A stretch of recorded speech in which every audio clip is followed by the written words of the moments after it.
Welcome to the Period Story Podcast, the podcast where we get behind some of the myths and misconceptions about periods. We chat with women about their period story, their first period, their journey ever since, and we open up a conversation to help break taboos and stigmas around menstruation. I'm your host, Lanice Brothers. I'm a yoga teacher and registered nutritionist specializing in women's health, hormones, and the menstrual cycle. I'm also the author of You Can Have a Better Period, the book Publishers Weekly calls an empowering debut, an informative, refreshing take on women's health. It's available from Amazon, Bookshop, and anywhere else you purchase books. I am so thrilled to share my conversation with Tinuke Awe, the co-founder of 5 More, which is an amazing organization that campaigns for better Black maternal health outcomes in the UK. This is a fantastic conversation. We get into the campaigning work that Tinuke does with her co-founder. We talk about the stories of her 2 pregnancies and birth. And we, of course, talk about the story of her very first period. Thank you so much for coming on the show today, Tinuke. I'm so excited to speak to you, learn about the amazing work that you're doing. But let's first talk about the story of your very first period. Can you tell us a little bit more about it? Okay, so I feel like it was a little bit uneventful because I can't remember it. I barely remember it. I was on holiday that I remember. And this was like between year 6 and year 7. So I remember I was going into secondary school. I remember that much. And my mum just, fannying around trying to get me like pads and whatever, because we weren't expecting it. So that's all as I remember. I think at first I remember looking down thinking, oh my God, like I've been wounded, like, oh my, what's happened? And then I was like, Mom.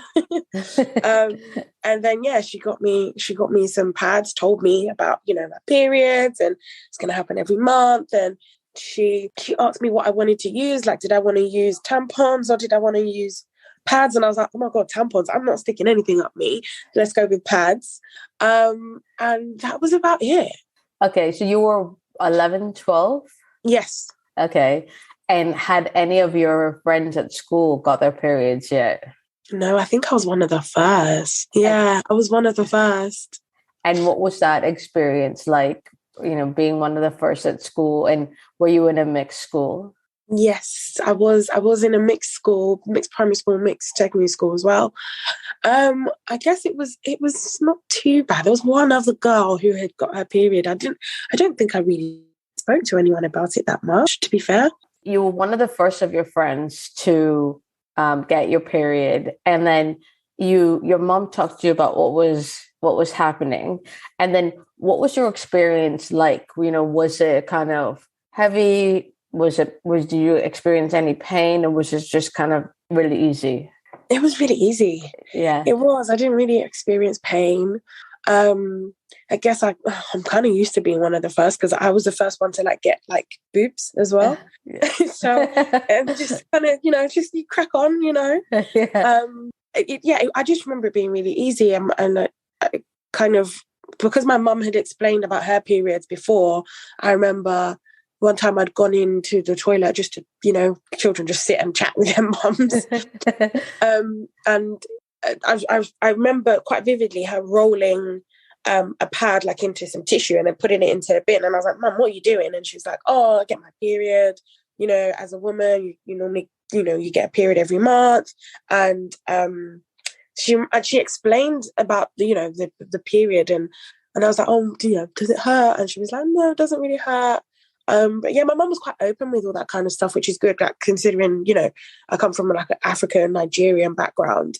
She was really open with that kind of stuff. So I guess when the period came, she was just like, okay, your period's here now, let's go get your pads. Like she was really, she didn't make me feel embarrassed or anything like that. She just told me, make sure you're really clean, make sure you clean yourself properly and dispose of your pads correctly, that kind of thing. But yeah, it's pretty normal. Yeah. So you said that your mum was quite open which is unusual because you come from a Nigerian background. Why does that make it unusual? We don't really tend to talk about these kind of things like sex and periods and like it's just kind of hush hush. Like it happens, but no one really speaks about it. Not your Nigerian mom at least, but my mum's just always been very she wears her heart on her sleeve, and she's very like open, and stuff like that doesn't faze her. Like she talks to me about stuff like she's been talking to me since quite a young age. She's very open and honest about her feelings, what she's going through. Maybe a bit too honest. when she's angry, everyone knows it. But yeah, like she's always been, that kind of thing. It's not really a taboo kind of subject. She's quite like free about things like that. Like I think she's always been a little bit different. So when I remember like talking to my friends about some of the conversations me and my mum would have. They'll be like, "Wow, your mum talks to you about that," and I'm like, "Doesn't your mum?" But hey, I guess that's normal to me, but it's not normal to a lot of people my age who have maybe grown up in Nigerian households where their parents are very, very strict and don't talk about these kind of things. Yeah. And so you said you were one of the first of your friends to get your period and get their period. And yeah. So when they got their periods, were they then coming to you for advice and with questions? No, I guess because it was a weird transition between year 6 to year 7. I kind of got into year 7 and kind of, like no one really spoke about it, I guess. It's just maybe you'd use it as an excuse. "Oh, so I'm on my period." Like, "Oh, I might need to go to the doctor's office," if you kind of wanted to Skype off class. But no one really spoke about it. Okay, that's interesting. And then, so you mentioned your periods were quite easy in the beginning. Did they continue to be easy? Yeah. I'd say my periods pretty much only changed when I had my children. Okay. Yeah. How did they change? After my son, they became a lot heavier, but after my daughter, they became very painful. Okay.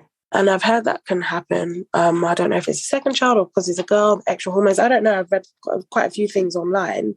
But I found a very big difference, especially after the second. Okay.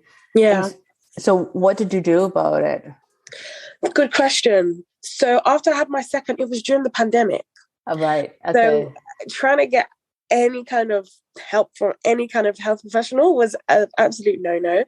I did speak to the women in my community about it, actually, because it felt like it was debilitating pain the first 2-3 days after my period. I would literally be on the floor. It was so painful. I'd have to take a concoction of painkillers beforehand to just minimize that pain.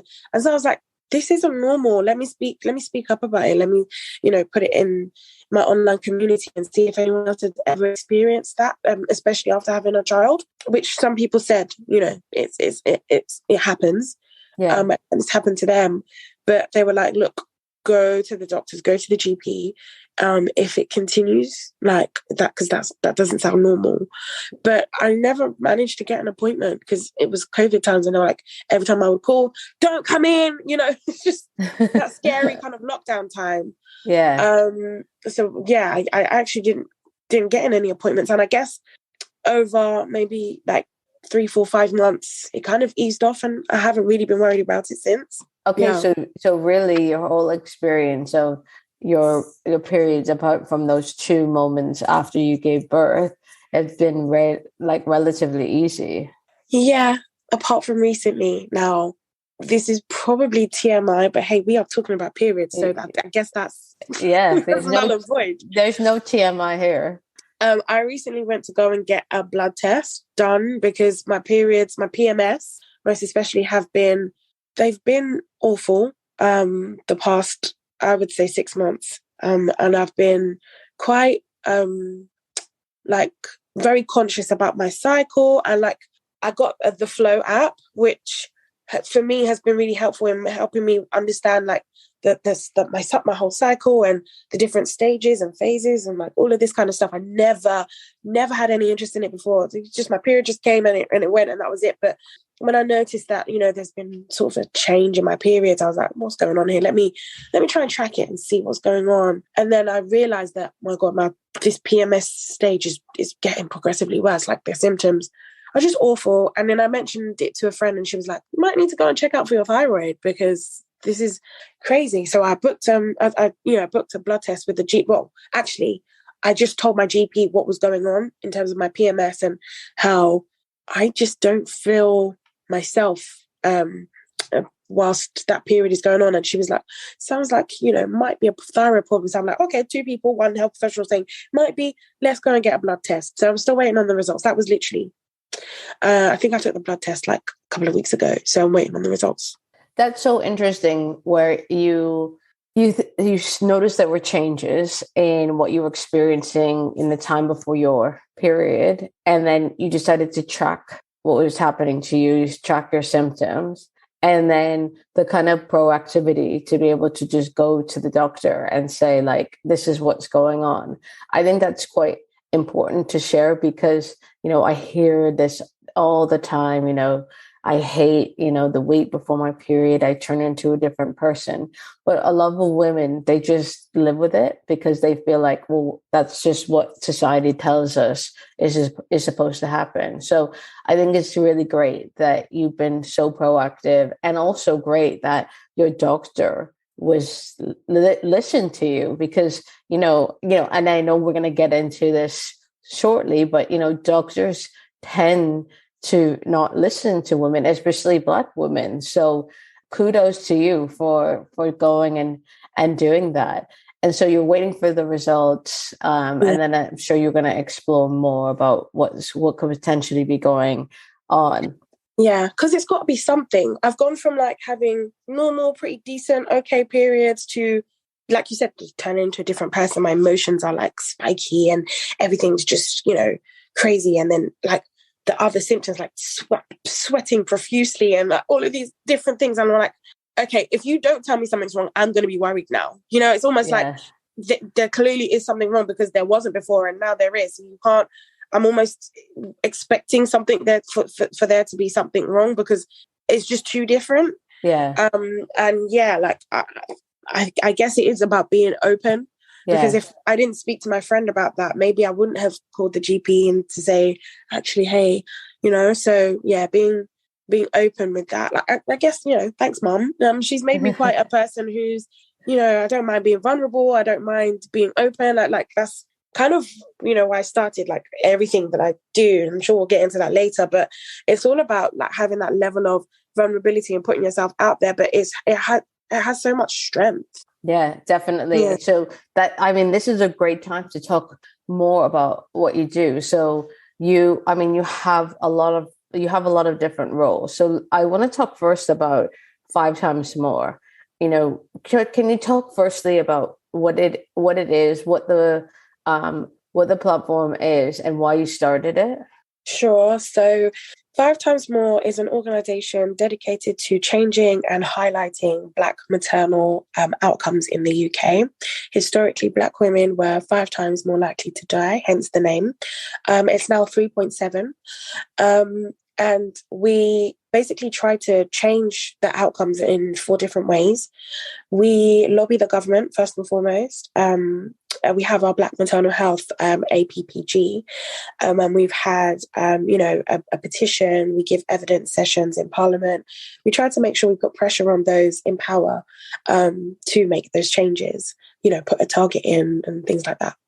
And then we train health professionals on some of the myths and the stereotypes that exist, especially within the health sector and the history of Black women and gynaecology, especially.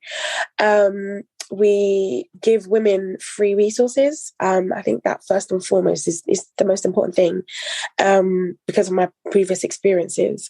It's important to make sure that women feel empowered and confident going into their birthing experience, their pregnancies and their birthing experiences.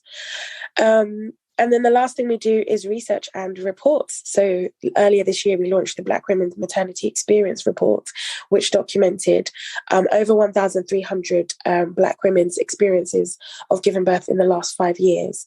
It's never been done before on this scale in the UK, despite the statistics being as high.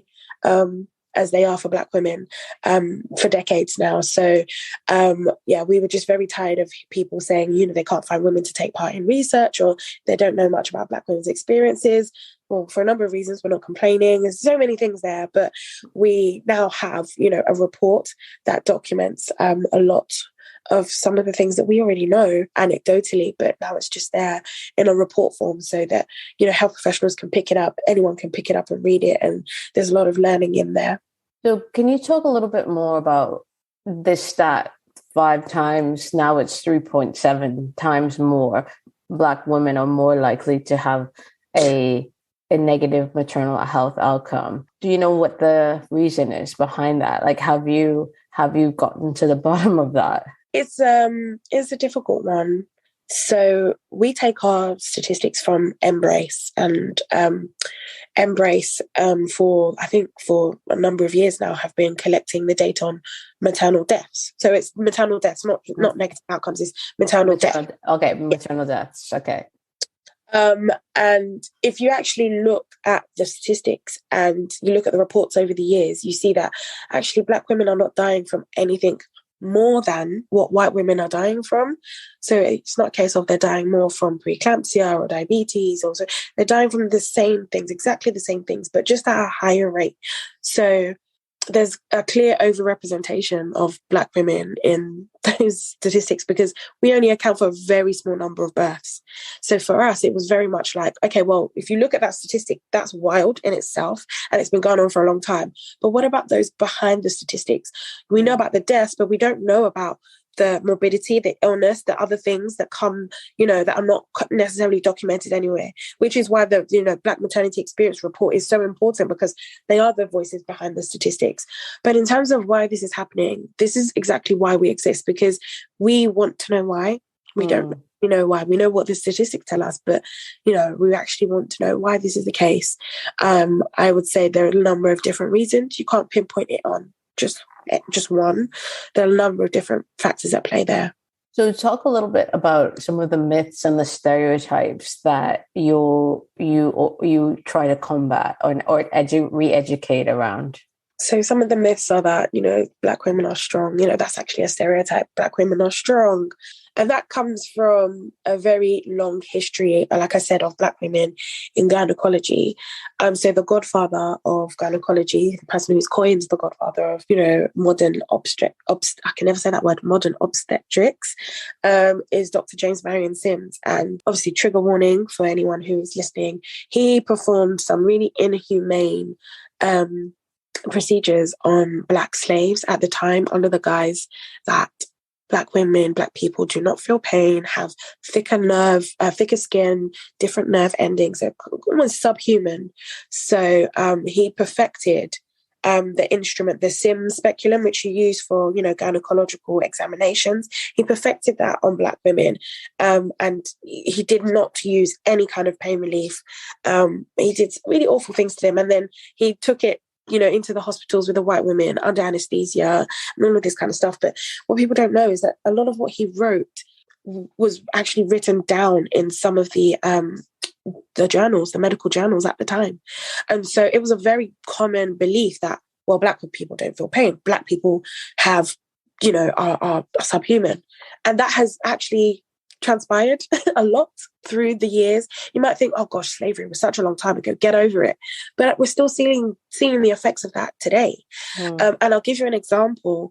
In recent times, I think it was in 2007, a nursing textbook was published, and they had a chapter on, how to assess people due on their race based on, their pain, how they react to pain basically on their race. And it's just said some really racist and stereotypical things about how different races express pain or not. And that wasn't pulled off the shelves until it was called out in 2012. That was that was 10 years ago. So that was still in circulation. And it said, Black people don't feel pain, Black people are strong, these kind of myths and stereotypes. There's another study that was done on doctors, or I think medical students, actually, not doctors, on how they basically assess people based on their pain and how much pain medication they would give. And they, again, held these beliefs that Black people don't feel as much pain. They administered less pain relief. And I think that was in 2016.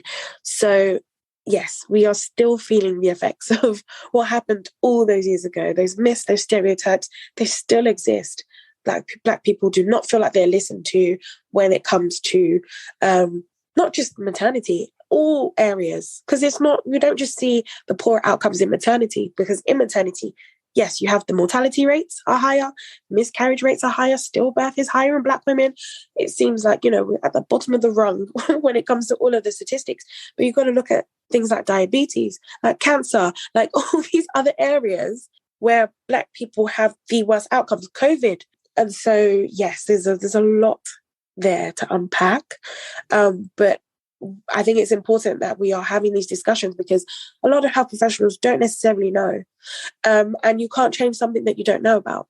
Yeah, so exactly. It's important that we're, raising that alarm and making sure that, people are aware, so that they can, change that internalized kind of learned behavior. Yeah. Even simple things like, I saw there was a guy who I think he started by tweeting about it. He was a medical student talking about, the things that you look at in darker skin, that, you all of the kind of examples that were given in medical textbooks were based on white skin.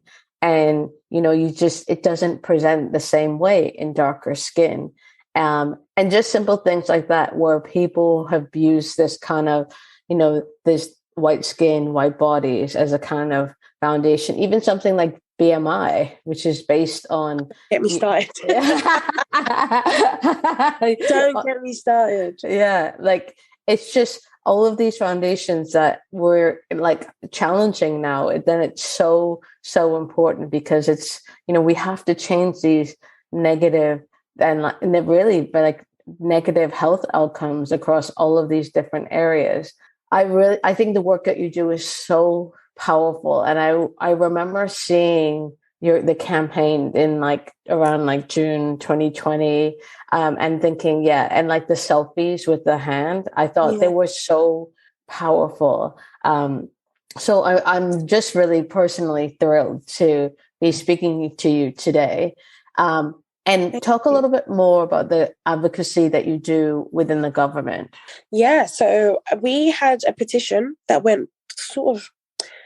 I'll give you the backstory of that, actually. The petition to improve Black maternal healthcare outcomes for Black women, that went viral in, when was George Floyd murdered? I think it was around May or June of 2020.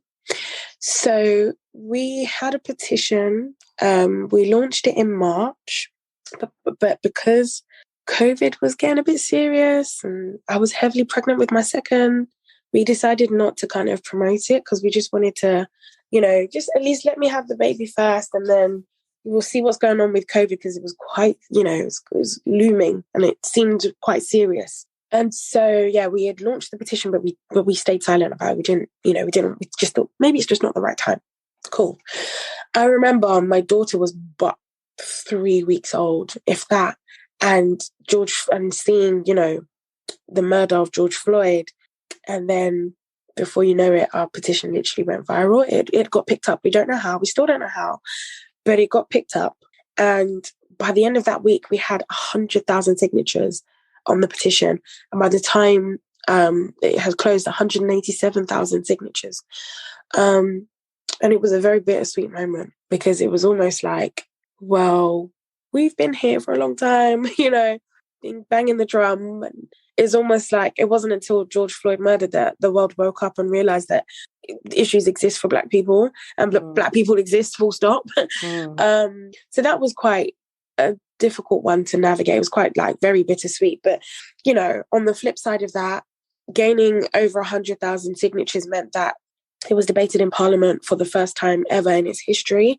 Again, there's something behind that.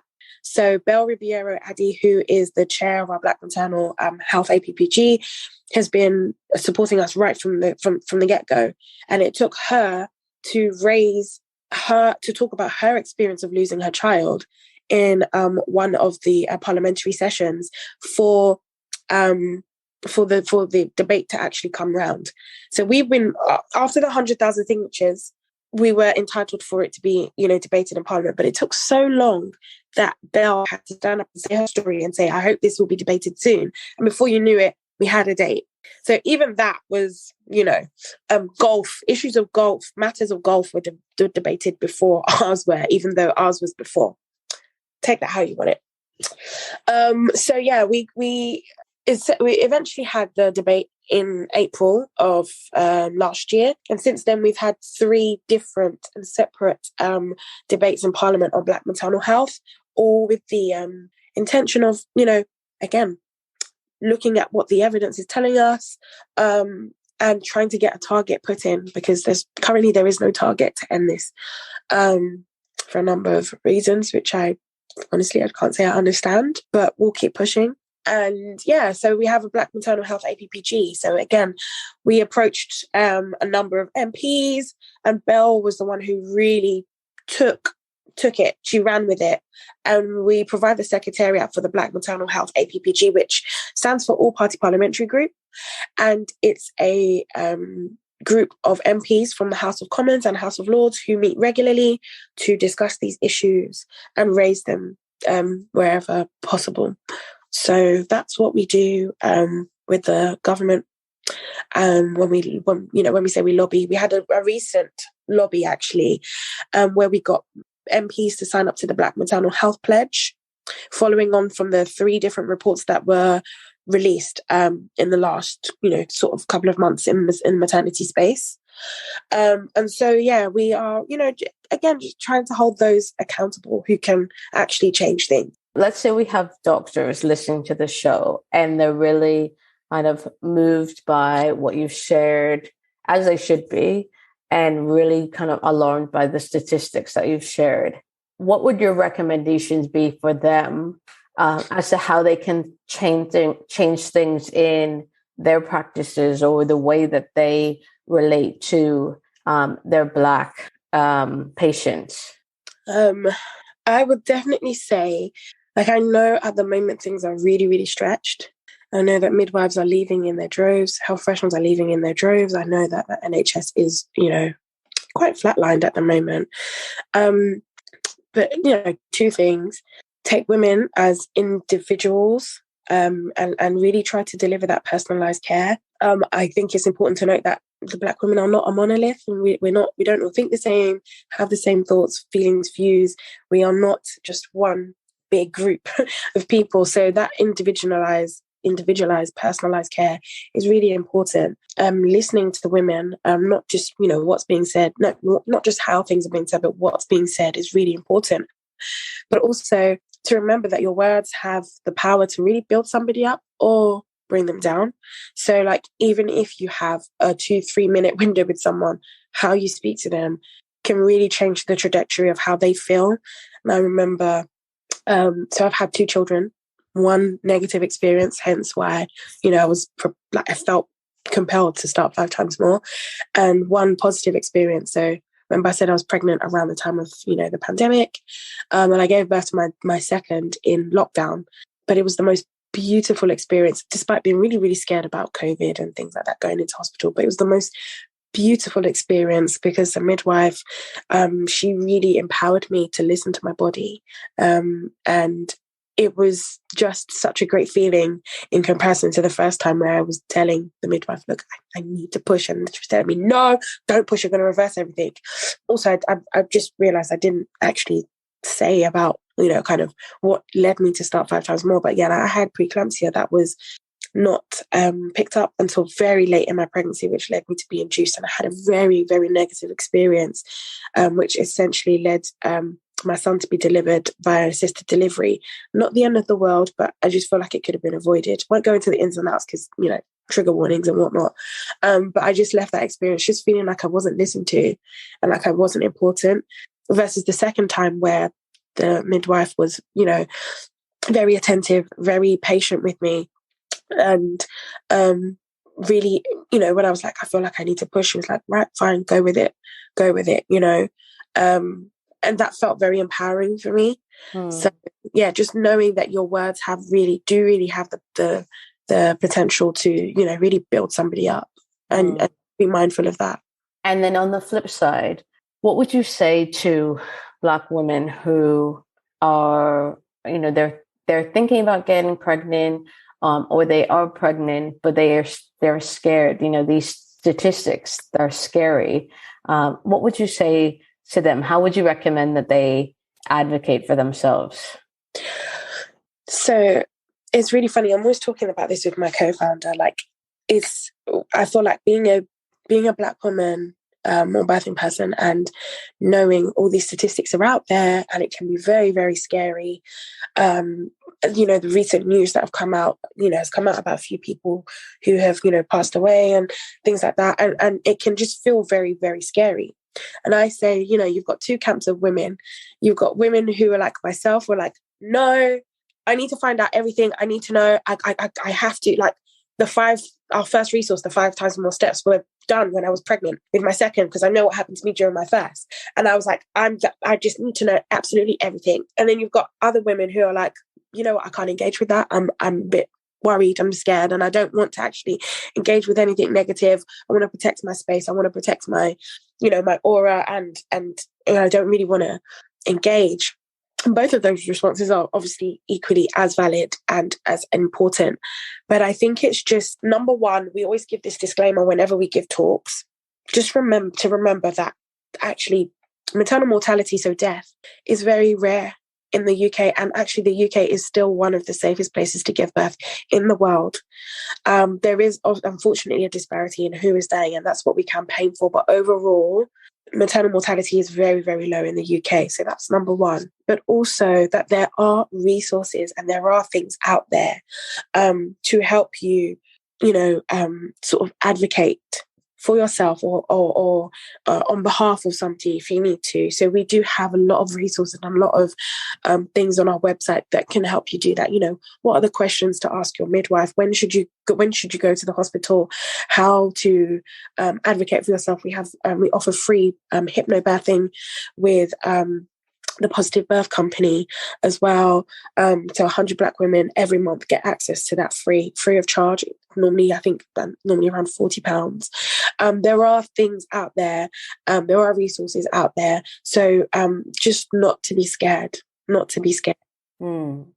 So all of those resources that you've shared will be linked in the show notes. So thank you so much for sharing those.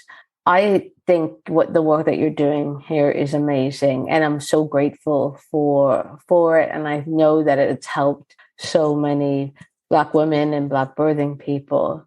What's your vision in the future? You know, do you want to get to the point where the organization is redundant? Oh, absolutely. This work is heavy. The work is heavy. I think a lot of people don't realize that we're two moms. It's just the two of us that run 5 times more. Everyone thinks that we're a group of health professionals or we're a group of women. Actually, it's just myself and Chloe. So yes, we would like everything to, you know, go down. We don't actually want to exist. To the point where we don't exist would mean that, you know, things are equitable, you know, at least. Get that target put in and make sure that is reduced all the way down. Because, like I said, the overrepresentation of Black women in the statistics is absolutely crazy. And we want things to become equitable, and we essentially want to get that target put in and things to go down. Because this is something I say quite regularly. If you cast your toe, giving away my age, about 31 years ago, when my mum gave birth to me here in this country as a Black woman, she was more likely to die as a Black woman, but they just didn't know how much, because at the time they didn't collect data on ethnicity. Fast forward to when I had my son, 5 times more. I now have a daughter, and I don't want her to be campaigning about the same thing. You know, in 25, 30 years time, whenever she decides to give birth, if she chooses to give birth, I don't want her to be campaigning about the same thing. I think the buck stops here. And now that, you know, it's in the forefront and we're keeping it on the top of the agenda, we can keep things moving. So yeah, that the vision is to really, we don't want to exist. We don't. If not to give women resources, and of course, yes, for that. But yeah, we it's a lot of work, and I just feel like we want to get to a place where we don't even have to do this anymore. I think that I mean, I'm grateful for the work that you do, and I've actually referred a few clients to in your direction, like look at your website, look at your resources. But yeah, the hope is that you don't have to do this work in the future. So what next? You know, you're doing advocacy, you're doing all of this work with the government. What do you have coming up in the next year? In the next year, we'll be launching our learning hub, which will be an online hub filled with culturally sensitive information on what to expect. You know, can you perm your hair or not? Like, that's the big thing, like, people don't really talk about, and, you know, it can affect you. Like skincare, nutrition, that's culturally relevant. Because I don't know about you, I don't eat kale every day.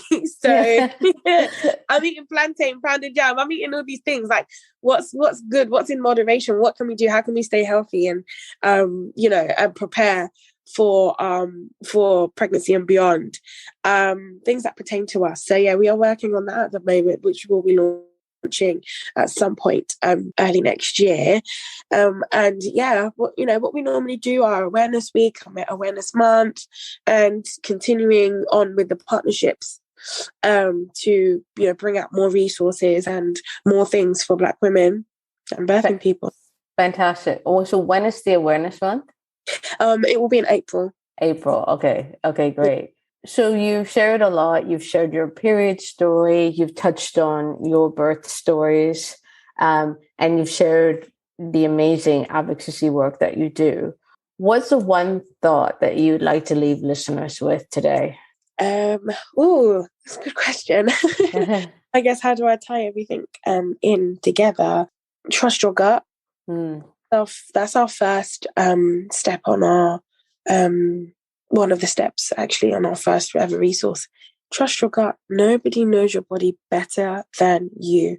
And I guess it ties in with the, you know, me going and seeking a blood test because I knew that actually something's not quite right here. I need to seek additional help. And if not, kick and scream and cry, do whatever I need to do to make sure I get that help, because I know in my body something's not right. But trust your gut, because nobody actually is in your body, can feel your pain, can feel what you're feeling. Trust your gut and speak up. Brilliant. Trust your gut. I love that so much. Thank you so much for coming on the show today. Thank you so much for the work that you do.